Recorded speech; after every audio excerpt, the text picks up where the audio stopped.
Anda menyaksikan News Update. Pemerintah Indonesia berkomitmen menyelesaikan proyek reklamasi Jakarta. Hal ini sebagai bukti konsistensi pemerintah kepada publik dan investor. Menteri Koordinator Bidang Kemaritiman dan Sumber Daya Luhut Binsar Panjaitan menekankan tidak ada alasan untuk memberhentikan proyek reklamasi Jakarta. Berdasarkan hasil sejumlah kajian, reklamasi sangat dibutuhkan mengingat kontur tanah di Jakarta yang terus mengalami penurunan. Di samping itu, terlibatnya sejumlah investor dalam proyek ini juga menjadi salah satu pertimbangan. Menurut Luhut, jika reklamasi dibatalkan akan berdampak pada ketidakpercayaan investor terhadap Indonesia ke depannya. Karena itu, Luhut menyayangkan pihak-pihak yang menentang adanya proyek reklamasi, termasuk rencana Gubernur DKI Jakarta terpilih Anies Baswedan untuk memberhentikan proyek ini. Ia meminta Gubernur DKI Jakarta selanjutnya mempelajari kajian yang ada sebelum memberhentikan proyek reklamasi. Luhut menegaskan proyek reklamasi sepenuhnya berada di bawah kendali pemerintah pusat.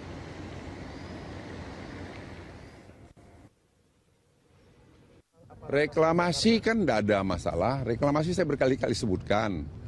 Itu sudah mulai tahun 95, zaman Pak Harto, zaman Pak SB 2008. Lah itu Gubernur DKI, kemudian Pak Jokowi kan yang terjemahkan. Itu akan ada dua hal. Membangun bendungan dalam, kemudian terintegrasi dengan reklamasi. Yang salah di mana? Sebab kalau itu tidak lakukan, siapapun yang membuat studi mengatakan bahwa Jakarta itu turun. Ya, dan satu. Yang kedua, kita sebagai negara nanti dicerca orang gitu loh. Kok tidak konsisten terhadap kajian yang dibuat pemerintahan yang lalu. Kalian yang muda-muda belajar itu. Jadi jangan terus ribut. Nah, kemarin sebulan lalu sudah datang ke kantor kami minta penjelasan dari orang-orang yang dikoordinir oleh LIPI, oleh Pak Ridwan Sesmenko saya, itu jelasin.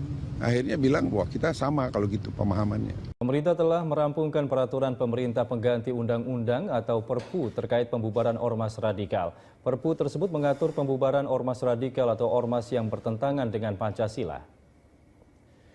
Juru bicara Presiden Johan Budi mengaku sudah mengonfirmasi Perpu tersebut kepada Presiden. Rencananya Perpu pembubaran ormas itu akan disampaikan langsung Menko Polhukam Wiranto. Johan Budi memastikan Perpu tersebut akan diumumkan Rabu besok. Perpu pembubaran ormas radikal mencuat menyusul sikap pemerintah yang membubarkan Hizbut Tahrir Indonesia karena ideologinya bertentangan dengan Pancasila. Klausul yang selama ini dikenal adalah ormas radikal atau ormas anti-Pancasila. Ketua Umum PBNU Said Akil Sirot sebelumnya mengatakan peraturan tentang pembubaran ormas radikal sudah ditandatangani Presiden Joko Widodo. Peraturan tersebut akan berbentuk Perpu.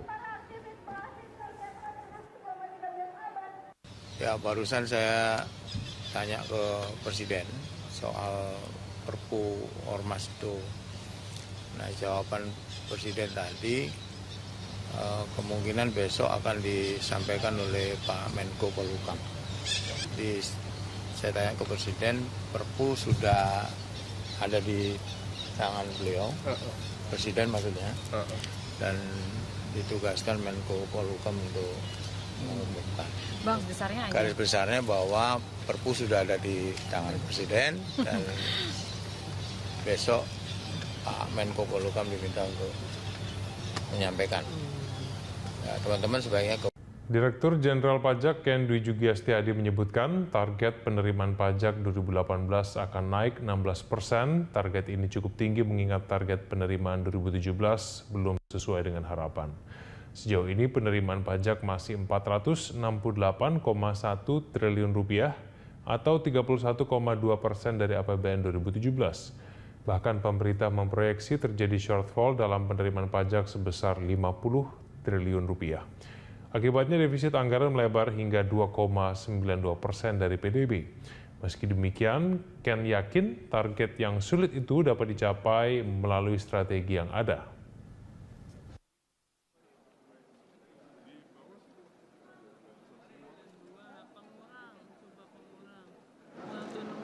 Naik 16% dari realisasi lah pokoknya gitu. 16. Aku lupa, nanti lihat di Banggar deh. Meski perekonomian dunia mulai membaik, pemerintah tetap mewaspadai sejumlah faktor eksternal yang menjadi tantangan dalam prospek ekonomi pada semester kedua pada tahun ini.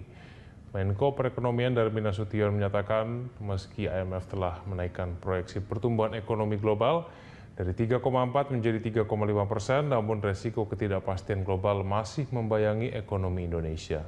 Resiko tersebut seperti proteksionisme perdagangan yang tengah mencuat di dunia dan ekonomi Tiongkok yang sedang mengalami proses rebalancing. Dan tidak hanya itu, keluarnya Inggris dari Uni Eropa serta krisis geopolitik di negara Teluk serta semenanjung Korea memiliki dampak yang besar terhadap ekonomi dunia. Beberapa ekonom menyebutkan kenaikan suku bunga The Fed di semester kedua serta kenaikan penerbitan obligasi pemerintah di pasar global juga menjadi salah satu tantangan ekonomi Indonesia. Naiknya penerbitan SBN domestik dapat menyedot likuiditas terutama di sektor perbankan.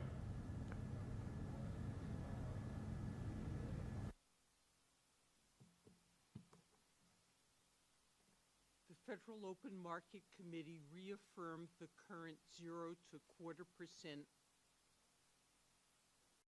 Presiden Joko Widodo meminta pemerintah daerah Aceh untuk memanfaatkan seluruh potensi dan keunggulan Aceh demi mendongkrak laju perekonomian. Presiden Jokowi yakin potensi dan kekayaan alam Aceh dapat menekan jumlah pengangguran.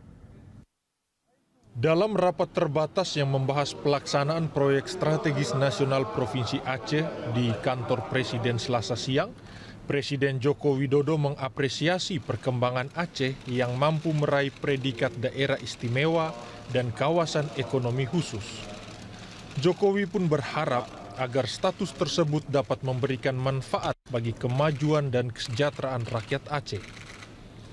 Presiden mendorong Pemda Aceh untuk memaksimalkan pembangunan antar wilayah agar menekan jumlah pengangguran terbuka yang masih berada di angka 7,39%. Jokowi juga meminta gubernur dan wakil gubernur terpilih untuk fokus mengembangkan sektor pertanian dan industri pengolahan agar sektor hilirisasi dapat semakin berkembang. Saat ini berdasarkan data yang saya miliki, pertumbuhan ekonomi di Aceh pada kuartal pertama 2017 tercatat 2,87%. Masih di bawah pertumbuhan ekonomi nasional yang pada kuartal pertama 2017 tumbuh 5,01%.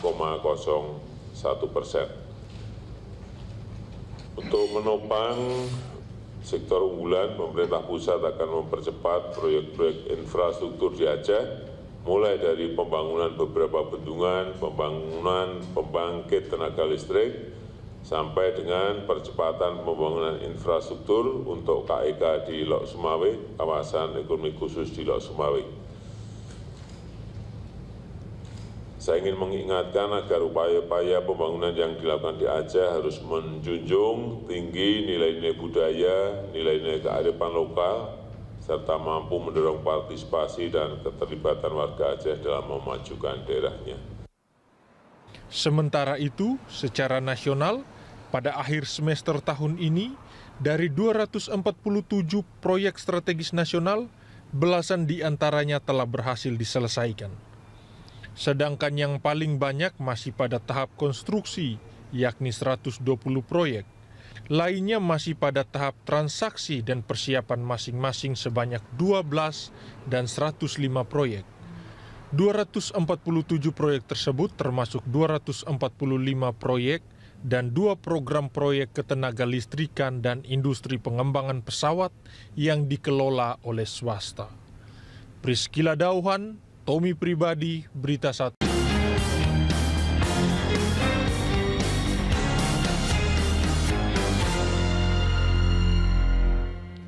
Program pengembangan mobil listrik saat ini kembali menjadi perhatian utama pemerintah. Menko Maritim dan SDM Luhut Panjaitan menilai program tersebut penting setelah pemerintah melihat perkembangan negara-negara di dunia yang telah berhasil mengembangkan mobil listrik. Kalau itu sekarang teknologi mengenai mobil listrik itu sudah harus kita pertimbangkan. Karena di Tesla di Amerika sudah mengembangkan dan Cina juga sudah mengembangkan Dan itu mungkin dalam 5 tahun ke depan atau 10 tahun ke depan paling lambat sudah mungkin 30% dunia pakai mobil listrik. Nah, akibatnya fosil energi juga akan terpengaruh. Jadi itu akan membuat landscape teknologi itu banyak berubah. Nah, kita harus lihat itu juga. Jadi jangan kita jadi market dari negara-negara maju. Kita juga harus bisa buat. Ya, sudah kita laporan sekarang sudah lihat BPPT sudah melakukan